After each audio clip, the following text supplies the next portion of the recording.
Thank you for joining I Am Possible, which is India's first future tech meets sustainability podcast.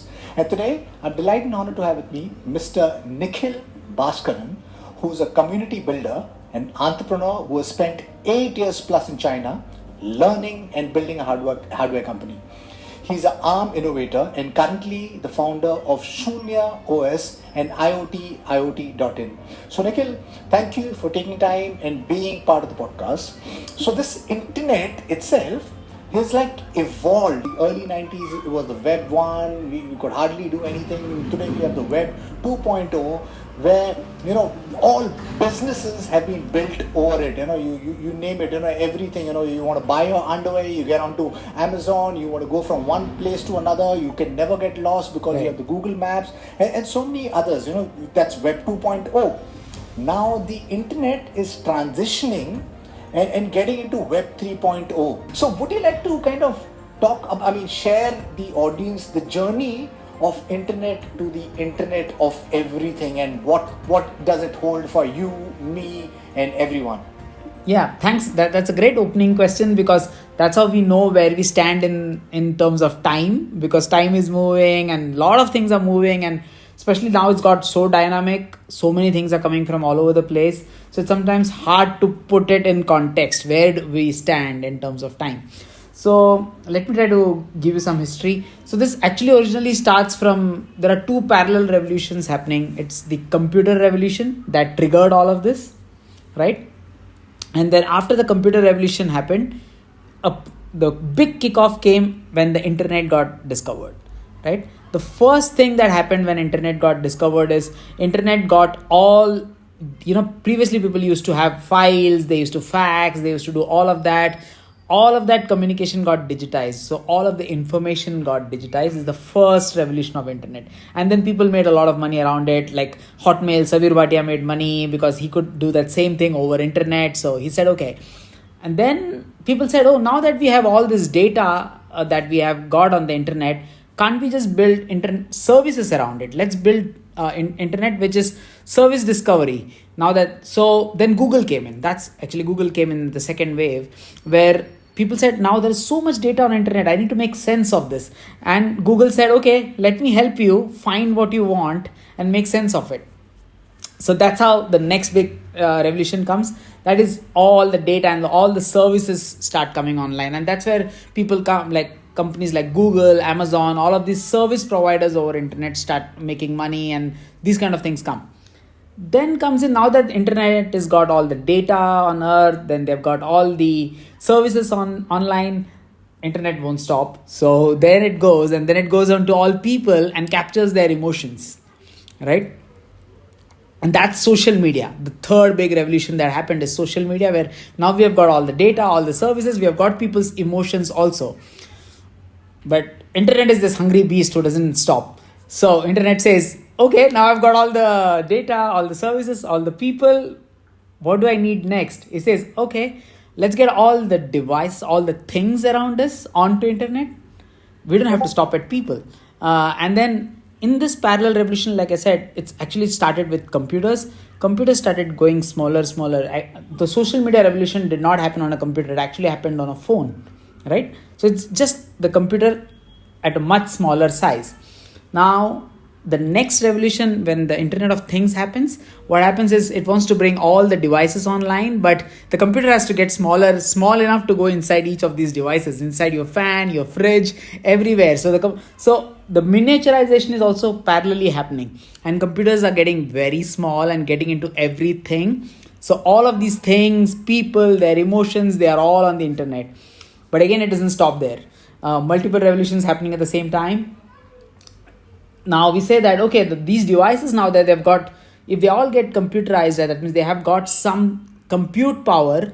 Can't we also put brains into them? Because I don't want to manage these devices. Can these devices manage themselves?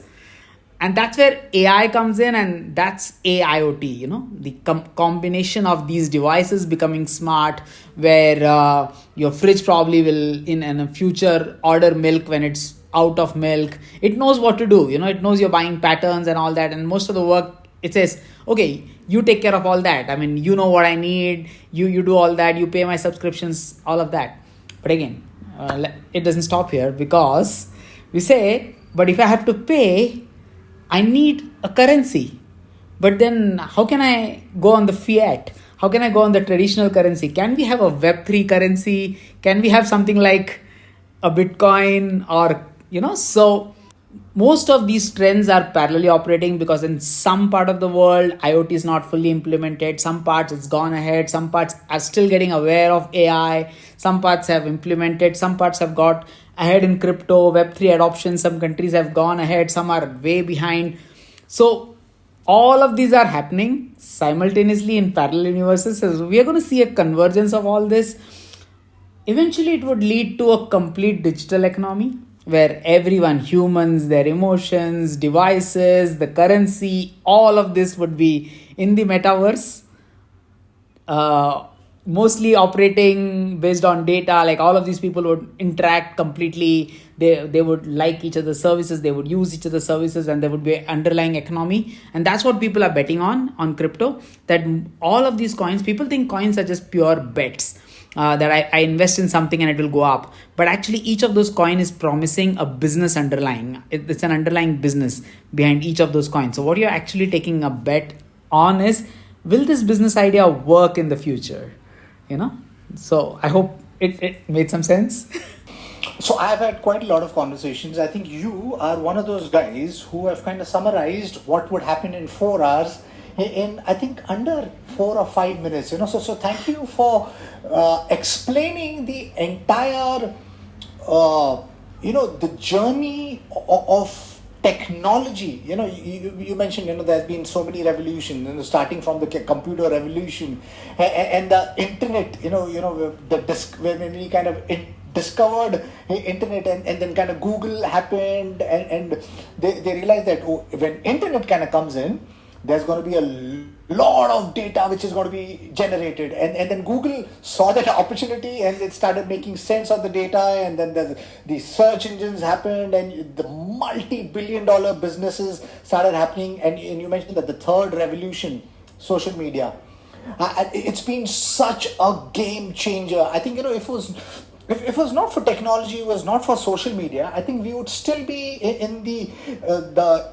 old age, where we'd be still stuck with these horse-driven carriages. I think technology has been so profound. It's augmented mankind, and it's presented opportunities which is beyond. It's only those brave few entrepreneurs who kind of would dared to go beyond and ask brave questions, build those businesses. And I guess right now, I think internet has given us the opportunity for every single one, individual sitting anywhere around the world, that opportunity. Okay, the internet is the new teacher. Correct. It's got so much of knowledge.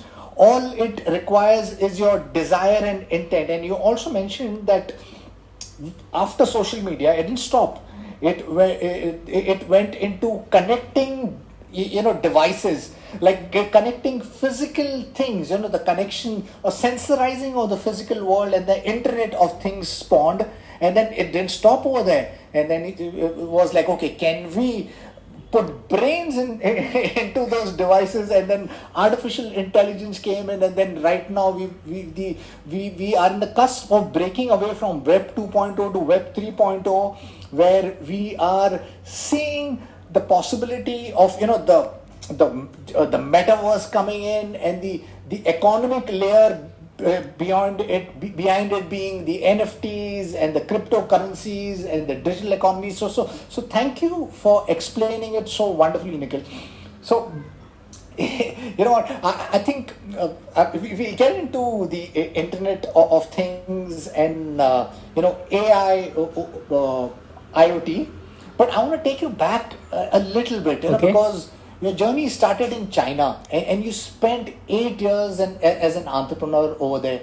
And I think China is one of those, few countries in the world who has gone beyond. China was one nation who was known as a copycat nation, but they have broken all of those barriers, and I think China is poised to take over as the new global superpower because they're doing everything right. So, what has been the learnings of those 8 years of doing businesses in China? And what do you think India should do to possibly maybe emulate that kind of culture? Okay, I'll try. Actually it should have a separate session in itself. That's how complex that question is. But I'll try to again do a quick summary of what they were getting right.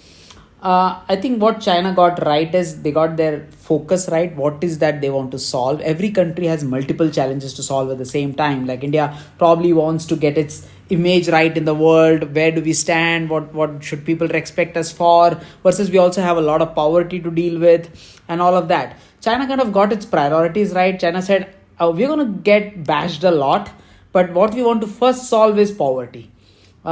So they said, let's not innovate because innovate is going to cost us a lot of money if you're going to spend on R&D. That's not the stage that we are as a country. What we need is money for our people. What we need is employment for our people. So let's take all the bashing and go and copy because that's the easy way to produce and make money. Let's be the labor center of the world. So at that point, they chose that as a goal and they were very focused on that goal. That's what I think they got it right because they continuously skill their people in all areas where the world wanted people, except for software, which India was already catering to. But most of the things that the world wanted to produce, they gave a lot of labor to the world. And that's what Tim Cook says. Apple does not go to China because of cheap labor. It goes because we find abundant skilled people there, right? So that is because the government was very focused on skilling for every kind of skill that production environments needed and in every domain. That means textile, electronics, all of those. They created a lot of skilled labor. That was phase one and they did make a lot of money and then they moved to the next level of the curve. Now at that point the government said, okay, now we have done all of this. We need to start going to the next level and innovate. We need to bring in new technologies to China. Like we should not be just a follower. Now we have the money. So that's how they got into the innovation game. But my sense of it is, because I still maintain a lot of close contact with Chinese friends, for over the last 20 years, they have made most of the entrepreneurs there. The new generation, again, there are parallel universes within a country also. So most of the people there have made money as a service business. They were producing for someone and they were making money. That's how they made money. Though they were all businesses, they all made money. A sudden shift in mindset where they have to take risk and innovate is kind of hard for them also. So that shift is, though it looks like, okay, they are investing, most of the investment is coming from the government. The government is pushing people to take on new technologies and a lot of large corporations are taking it up, but it's not going down as much as it should. Versus India is absolutely the other side. India is like highly entrepreneurial. People have aspirations sitting in Goa or, like anywhere in Bangalore, people aspire to do something better than Silicon Valley. The Indian aspiration is at the same level and they have the intellectual capacity to think and deliver something like Valley. But the government and the rest of the infrastructure is way behind. So there the government is trying to push its people. Here the people are trying to push themselves and they're very happy to do it. But the government is kind of putting chains in a way like Web3. Most of the entrepreneurs are very smart. They can do a lot of business in Web3. But now the crypto regulations are not in place. The government is talking about 5 trillion in traditional economy. But Web3 itself can be a 5 trillion economy. Why should India aim so small? There are 20, 30 trillion economies. And we have enough brilliant people to go into a 10 trillion at least. And out of that 5 trillion would come out of Web3, but the regulations are not in place. We don't know how to go forward, think forward. So different countries are in different challenges. So this is what I learned, that fundamentally their government is very forward thinking and most of the things in China are government driven, not people driven. Versus India is very people driven. In fact, we would say that India grows despite the government. Because people put in a lot of effort to compensate for all the issues that you have in infrastructure and all of that. People put in a lot of effort. Yeah, this is what the parallels are. Perfect. I think, your insights are super awesome because I think, China did such a right thing of solving the poverty problem. And you mentioned that they have become the labor center of the world because they are pushing for skilling the people, and it's quite evident that by skilling the people they have grown into an economy that everything that you have in your home, whenever I check, whatever I pick up, Chinese product. Chinese product, Chinese the mic.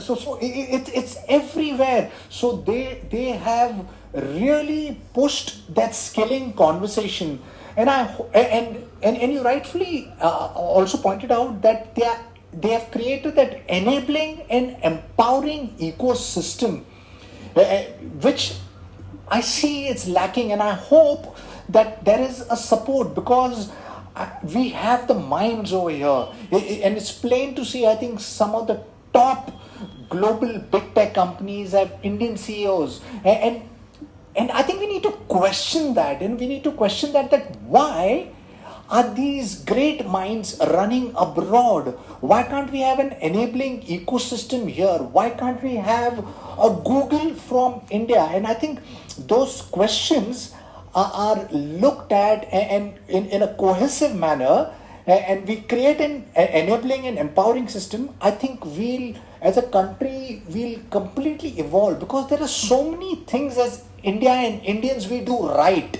Right. The culture and engineers, we've got great engineers. I mean, there's those, I think, if we solve that, there's nothing which is stopping us.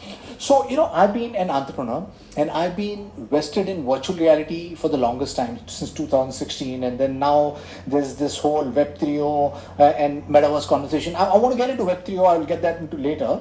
But I got into it because I feel that virtual reality, metaverse is going to be the next big thing. Everything which is physical is going to get digitized. Right. And we are working towards emulating the physical world. We're creating a digital world which will be as seamless as the physical world, and the businesses which is going to open up is going to be superb. So I got into it because of that. Okay.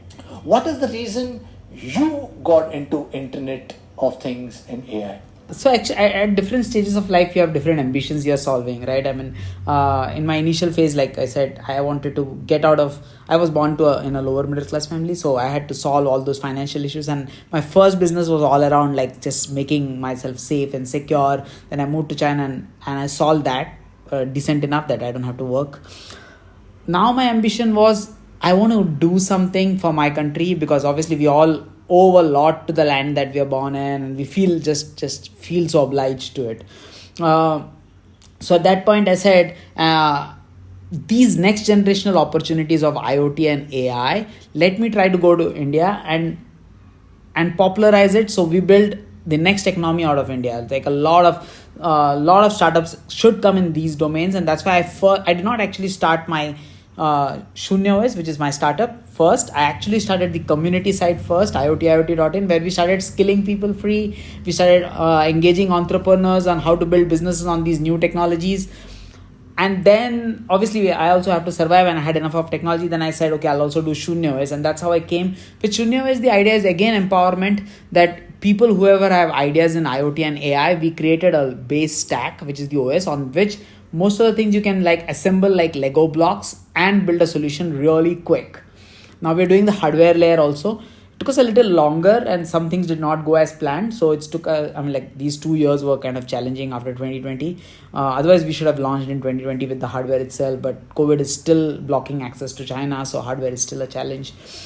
So the vision with that was, the first part was community, empowering a lot of people. And the second, OS itself is like a base layer that helps most of the ideas come to life. So any startup who has an IoT or an AI idea, it's like just someone like you probably who wants to make a difference. I can see that you have the passion to bring out technology to masses. That means you connect to people, and these are people who get brilliant ideas because they observe people, their challenges, and they want to solve. But sometimes what happens is these people don't get access to technology because techies are kind of taken by MNCs, and most of them are very hard to get hands on. So you need to make it into a very easy platform where even non-techies should be able to build something. That's the goal with Shunya is. I wouldn't say we have done a great job yet. We have done 80% of it, but the last 20% is left because it still needs some amount of coding. You still need a basic coder. Eventually, it will get to drag and drop. But that's the whole idea, that empower people, anyone who wants to make a difference in life should just go to our platform, take that idea and bring to life. And we're going to put a lot of projects. We're going to come up with brainypie.com. You can check that site, brainypie.com, where we're going to support a lot of impact projects, all these ideas, and we would give them the backend team. So all they need to do is go with that idea, create an impact on people, and like every entrepreneur actually wins because he makes some positive change in people's lives, right? So that's the idea behind this. It's so important to build a community because I guess, as entrepreneurs, we are always trying to build our own thing, but we fail to realize that something which is in a nascent stage, like all of these tech stack, whether it's be it AI, IoT, Web 3.0, Metaverse, it's in such a nascent stage. And the only way the ecosystem can be sustainable if there is a community around it. It's a sustainable business, and to make a sustainable, the business, make it sustainable, I think, a community is such an important role. So kudos for your, whatever you've been doing. So talk to us a little bit more about Shunya OS and your IoT .in and your BrainyPie that you talked about, and talk about the your possible applications. How do you think IoT and AIoT is going to change the world or India? Or I would take a AIoT example. See, what is AI doing is, today, if you see, like we also said, a lot of brain is going out of India, right? I mean, there's this brain drain, and experts are hard. Let me give you an example of how expertise is hard. Today, you go to a cancer doctor or someone who's a specialist in a certain treatment, he's an expert. How does he become an expert? Even human brains get trained with data. It's not, AI actually replicates exactly what happens inside a human brain. So what happens is, when the doctor is junior, he's seen a few cancer reports and then he thinks, okay, he's in doubt, maybe this is cancer, maybe this is not cancer. But over 10 years, he's seen so many reports. You go to a senior doctor, he'll quickly tell you, yeah, dude, this is cancer. That's it. I know. But these kind of experts are so hard to catch because they take around 10 years to be formed in an organic way. That brain evolves so slowly in an organic way. And that's why rural areas and a lot of places, or like, a place like Goa where population is kind of spread out, maybe there's not as dense as Mumbai is. So then these people tend to go to cities, and they would not serve this kind of population. Now, what can you do with AIoT or these kind of devices is, like I said, you can make these intelligent devices. What you do is you create neuron-like structure, which is exactly like human brain. A human doctor probably in his 10 years of lifetime has seen, just to give a random number, maybe 10,000 reports, and that's how he got trained and became an expert. What you can do with an AI is you can train it over lakhs of data and create a brain which does exactly what the doctor does and predicts cancer. Now because it's digitized and you can put it into a device, you can replicate this into multiple places. You can give it to the marginalized, to the areas, to health centers where there was no cancer doctor, and your preliminary report now comes through this device. So you have democratized brains. So what I would say is, you have actually commoditized IQ. IQ is kind of hard and tough to get. But then there are a lot of people with EQ who want to do good for people, but they're not getting access to IQ because IQ is already paid for a lot. So with technology, these kind of changes can come. Does that example make sense?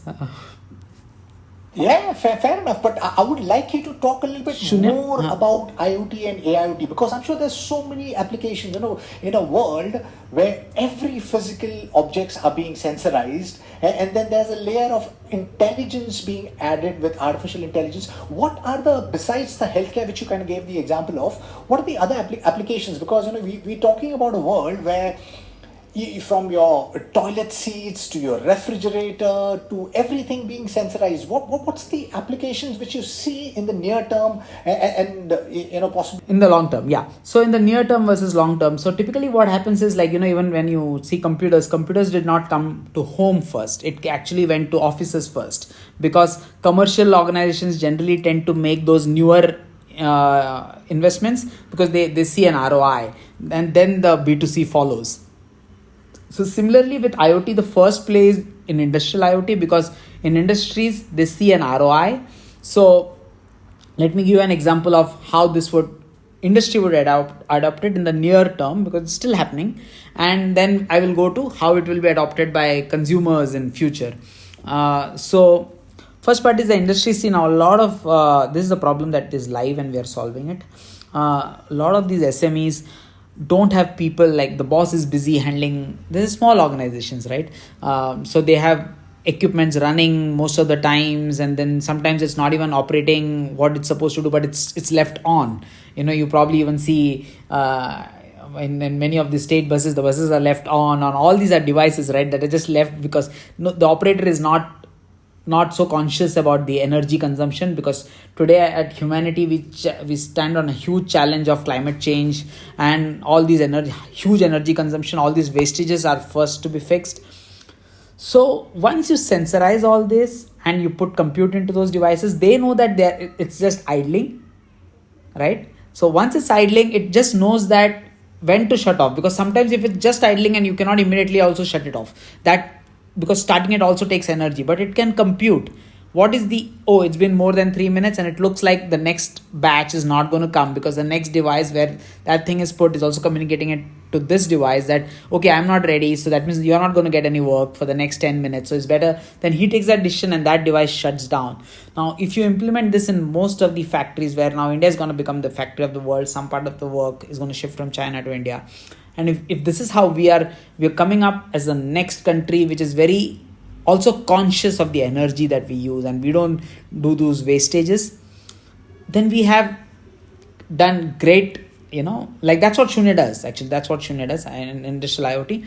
So then we are solving something that are the challenges of humanity today, using technology.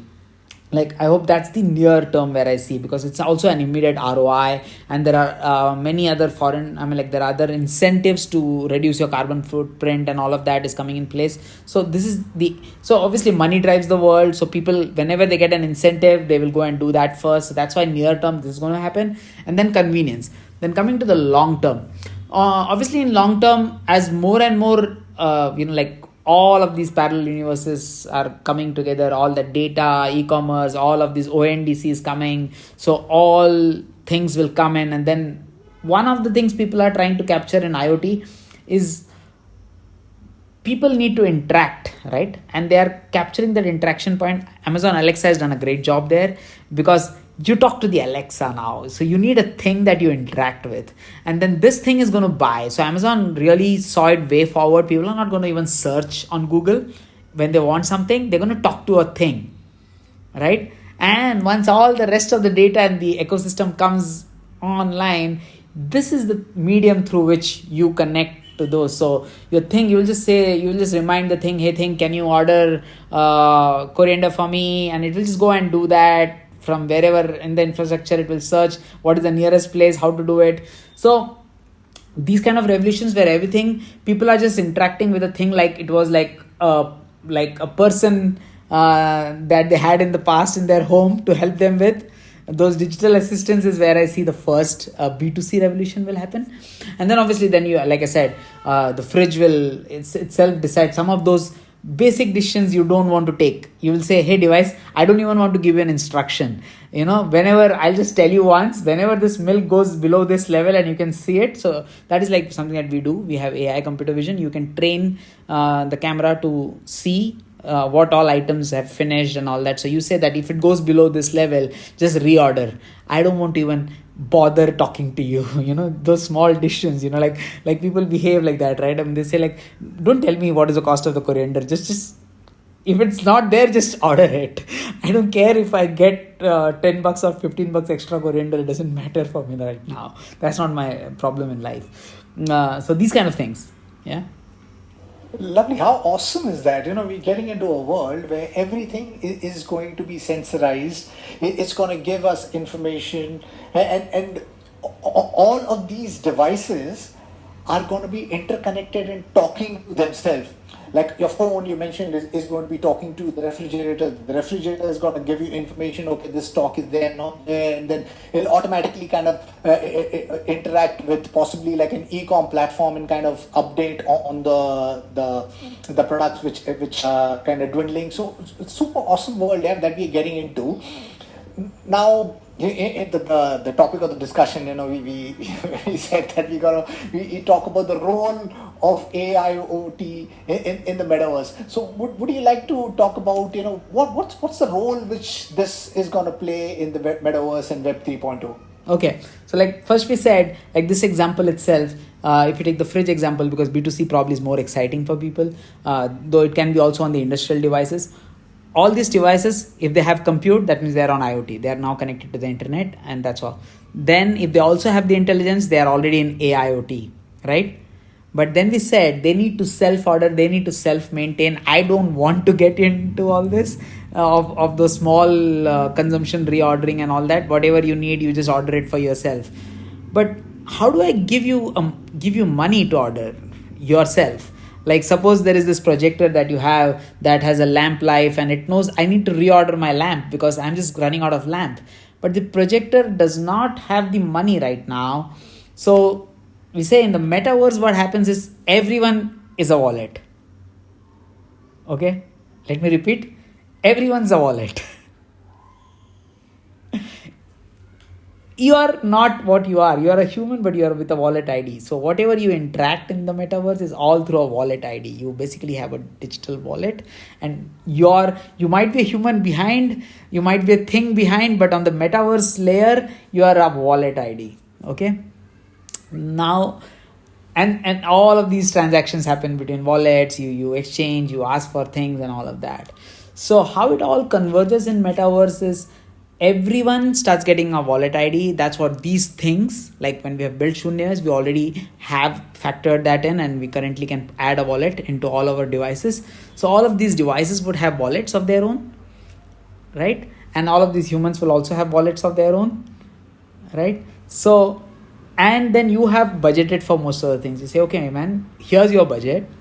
I put that much into your wallet, and you have written a smart contract which says, this contract, if this happens, you just do this. I don't want to bother.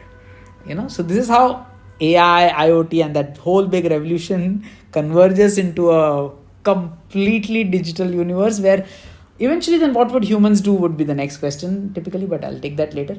But this is what will happen. Most of the things that you think today are very boring. I don't want to deal with all that stuff. You'll just digitize it. But it will take a lot of time because a lot of people have to still evolve to understand how these complex stuff work. And obviously there's a lot of misinformation, then there's a lot of greed. So in all that confusion and all of that, by the time the truth comes out and people understand the potential of all this, probably it will be some time. But this is where we are going. Now, I'm going to take you again back to the beginning of the conversation because you were mentioning about Web 3.0 and how that's opening up. And you also mentioned that, the government regulation is a little haphazard because I see that the government has taken an approach of almost in like a demotivating kind of approach towards cryptocurrencies or the media that they kind of push it forward because they're talking about banning it. Then they are also talking about the actors not being associated with cryptocurrency because it's being volatile, and yet at the same time I see that they have taken an approach of, okay, let's make money out of it. Let's Right. Create a 30% tax. Let's put an additional 1% TDS. What's happening there? Would you like to kind of share your views? Because, at least some of the largest cryptocurrency startups over here, like WazirX, Polygon, they are moving out. I mean, I don't know how far that is true, but they are setting up a base and moving out to Dubai, which has got a very open approach to entrepreneurship or innovation. In fact, Dubai, I recently read some news on how they're creating ecosystem for nurturing and nudging their innovators when it comes to Web 3.0 and metaverse. But India seems to be taking the opposite approach. I do you think that we're going to be missing the bandwagon of innovation and exponential tech? Yeah, I mean, it's like, I would say India is never a place where you can take an absolute position, because India always is, very such a diverse country. But in terms of, if you were to stick to what the government is doing and what the current leadership is doing, you're very right. Dubai is very forward looking, and in fact I would also move there for reasons of having to, only way to set up the crypto infrastructure is via Dubai right now, because the government here does not kind of, the legal framework is not right, so you're forced to move. So Dubai government is very forward looking. They see that in fact all of the Web 2 businesses are going to become Web 3 businesses. Everything, that e-commerce, the social media, all of that is going to move to Web 3, and it's more decentralized companies that is going to come. So they see that if all of this is going to come to Dubai and they are all going to become Dubai centric, that's such a boom for them, right? Now, India, the challenge is to be fair on them, or to think from their side.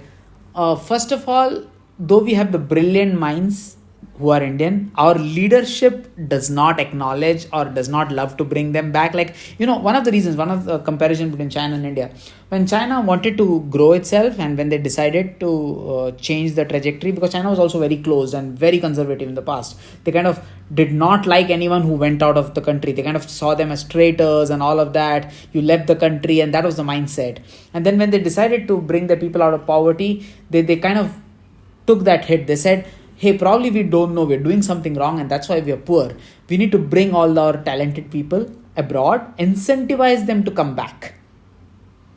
Okay, and they had a policy to incentivize people, and those people came back and drew it. Versus we are still resisting most of these people, and we are trying to do it ourselves. So we're still very conservative. So in a conservative approach, what you do is you kind of defend your legacy. You don't take new. So crypto is totally a threat to the legacy way we are working. And they understand legacy. The current guys understand the legacy system very well. There is no threat to their power because they fully master the legacy way of running things. The moment you bring in crypto, and especially when we have people beyond an age, it's very hard to learn, and they have to do all that unlearning and what is happening. And it's very hard. It's very hard for all of us. So much technology happening. So they have to sit and put their minds into all that. Probably in India is constantly, so many issues are happening. They're not probably getting enough free time to put their minds on how this is going to come. What are the challenges? Can we take up those challenges? So they're just saying that, okay, let's just play defensive and protect the legacy, because this we know how to control power, and we how to stay in power using all these legacy systems. If these new systems come, I don't know, am I going to even have power, because it's going to get so decentralized. I don't know how to keep power. So Dubai has kind of figured it out by putting all the consultants out there. But then to maintain power, you need money. In the current legacy system, the only way to stay in power is by keeping the channels of money flowing towards you, because you use a lot of money to win elections and all of that. I mean, democracy is a very costly affair for politicians. So there's a lot of money that goes behind all of this. So they want the money also to stay in power. So they'll think, oh man, all I'm interested here is in protecting my legacy and my power. So, and for that I need money. Here's another source so all they're seeing crypto is another source of money, so, and they don't want to leave that part, and they say like, okay, so what is the easiest way of not taking all the hassle, but also getting the money? Let's just tax it. But then some guys are also smart, right? I mean, say, I'll jump the system, dude. Why do I have to stay in your system? I can just jump the system. Because you have not blocked me like China or Korea that I cannot take my passport and go out, right? So yeah, that's how I can. Probably it's still a multidimensional thing, but I hope I can throw some light on how I see things. Yeah, I share the same views, because yes, I think this whole conversation about blockchain technology and cryptocurrency is nothing but a threat to these legacy traditional businesses, these centralized organizations who are so averse to change, don't want to accept the new. But the new is something which is coming so fast, and it's moving at a pace. If we humans and nations do not catch it, we'll be left, back in those cave ages, and the nations like Dubai and who are leveraging exponential technologies and nurturing and nudging it will be, moving ahead. So there's these dynamics in play, which I think leaders, nations, organizations need to know and understand. Because yes, the conversation, when it comes up to crypto, is that it's volatile, and it's used in dark web and in illegal activities. But if we just, for a moment think and talk about the banking industry, there are so much scams and frauds. There's FinCell, okay, FinCEN files. Okay. It's by the US government. They opened up on the scams and frauds by these centralized banks and some of the largest banks in the world. And if you just open up the files, you'll understand that every bank from SBI to HSBC to Standard Chartered, they are responsible and very part of the entire system of right from the drug dealing to everything, sponsoring or supporting these tech companies, or I see these petrol and diesel companies which are responsible for or climate impact. So I think we need to be open and understand that the world is changing. And I'm sure that the newer generation is getting it. And you also said, I think the entrepreneurs are very smart. They are not held by geography, because geography is becoming history with Web 3.0 and Metaverse. And if a nation is not creating and enabling and empowering ecosystem, we will see more of these WazirX, more of these polygons moving abroad to greener pastures like Dubai. Before I kind of ask this question, I would want the audience to know very, very clearly that technology is not good or bad. It's the way we choose, the people, the organizations who choose to use the technology, it can create good or bad, because technology is something which has always augmented us and always wills. Now, I think, when we talk about this technology, everybody wants to talk about the negatives of it. So what do you think are going to be the cons of a world which is completely connected? Because, connected world also means more opportunity for hackers, unethical tech companies, and nations to track, monitor, and surveil their general population. So what is it on your agenda or something that worries you most of a world which is going to be completely connected with the Internet of Things? I think who worries me the worst is Mark Zuckerberg. I think because like if you see, you capture a person if you capture his mind, and you can capture an entire country if you capture people's mind. Now, so that's why Mark Zuckerberg kind of worries me, because what we have given to him is our emotions, what I like, what I dislike. And the moment you know my likes, dislikes, my emotions, what drives me, what angers me, what motivates me, you can show me similar stuff and drive me in a certain direction, right? So again, like you beautifully said, technology is just a tool. I can use it for good, I can use it for bad. So people who use people's emotions to drive them in a positive way, there are a lot of people who do psychoanalysis, and then they guide people out of depression and all of that, because they also understand their emotional state and they guide them into a positive zone.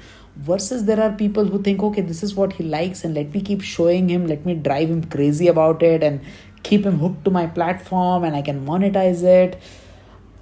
In a pure digital world, this becomes 10x, because all your emotions, all your devices, all your data Now, though Web3 gives you some amount of way to control what you share with who, but still a lot of data is out there. And what I see is, this is a challenge that I see, that if there are people who want to drive people into a direction, they can. So that means you don't self-think anymore. You are constantly, because all your thoughts come from the environment. If you're going to constantly see certain things, and then your beliefs are going to get shaped that way. So this shaping of human minds, if the top guys choose to take humanity in the right direction, good. We don't know. Or all these people just going to try to monetize, and then we become kind of slaves of our own minds. I don't know. That's my worry. This is an open call. So I think people should out of all this digital world, they should eventually spend a lot of time meditating and doing mindfulness, so they really realize from inside what I want, what is that self-actualizes me, and not based on what I'm consuming. So yeah, this is a challenge I see. Right. Yeah, Nikhil, you said something so, which is so profound. When you capture emotion, you capture an individual. When you capture an imagination, you capture the entire nation. And yes, I think social media is grown ever so powerful. And we are at the cusp of moving from a 2D to a 3D world, where we'll be from carrying a technology where you're carrying a phone, we'll be wearing it, we'll be wearing these VR headsets, AR glasses, which will have inside, outside tracking. So far, the only thing that you could capture was, which site you're spending more time on, or what specific site you are looking at and stuff like that. But just imagine a world with a virtual reality headset, like something like this. Right. It can not just capture my eyes, where my eyes are looking at, but also where is it looking at, And what kind of game are you scares- playing? What kind of things are you spending time on? Like, you're completely, Right. all your information is out there then. Right. Yeah. So yes, I mean, it worries me that we need to have leaders who have humanity who think about building a better world rather than just creating a company which is profit at any cost. So yes, I mean, that is something which really worries me. So Nikhil, thank you. Really appreciate you taking time being part of the podcast. I really enjoyed the conversation. My last question to you, because we didn't dwell too much on Shunya OS and IoT.IoT. Yeah. So what's the roadmap? Where do you see Shunya OS and IoT in the next 10 years? So like I said, all of these people, we are all driving the digital revolution, and Shunya is that layer that would empower a lot of devices and facilitate good. So the roadmap is obviously to digitize more and more things, make it all IoT and AI enabled, and create a platform. But if you go at BrainyPie, we have kept a separate section for impact projects. At least I would want to, in my lifetime, be a very responsible leader. So the roadmap is, and like even in Shunya, we have incorporated technologies. We're very mindful of something that people have not thought so much. When you deploy so much AI, it also consumes a lot of power. So we are very conscious of our programming language that we use. So it consumes less power. It just does not give output, but it also does it at a very low power. So the roadmap for Shunya is, as a technology company, we want to be that platform where people build their next generation of devices, and preferably we get to support those people who drive it towards positive impact. So BrainyPie does have a section, and if anyone's watching this podcast and sees that there is something that you want to create a device that makes a positive impact on people's lives, it can be for blind, it can be helping different kinds of marginalized people, we are very happy to support. That's what the underlying mission of the company is. So this is where the technical roadmap is, obviously, like I said. But I would want to be a responsible leader and die very peacefully that, when I came to Earth and when I left it, I did whatever I could do positively. That's it. Where can people reach you? They can reach me on my email. It's nick@shunyaos.org or nikhil@iot.in, whichever is easy for them to remember. Nikhil, thank you. I thoroughly enjoyed the conversation. And yes, we need more entrepreneurs such as yourself who are thinking into the future, who have foresight, and care about humanity and care about the planet, because you mentioned that AI itself is something which is very heavy on power consumption, and these data centers is creating a huge problem when it comes to the global climate. And we need more entrepreneurs who think that instead of just creating a solution, can we create a solution which fits in the circular economy, which doesn't, you solve a problem and then you end up creating one more problem. So thank you, Nikhil. It was a complete pleasure talking to you. Wish you the very best. And to my listeners, if you like what you see in here, then please press the subscribe button. And until next time, see you guys. Bye bye. Thank you. Thank you so much, Eddie. Thank you so much. You're doing a wonderful job taking the voice to masses, and this is what we need to do, raise awareness. Thank you so much for having me. Thank you. Thank you.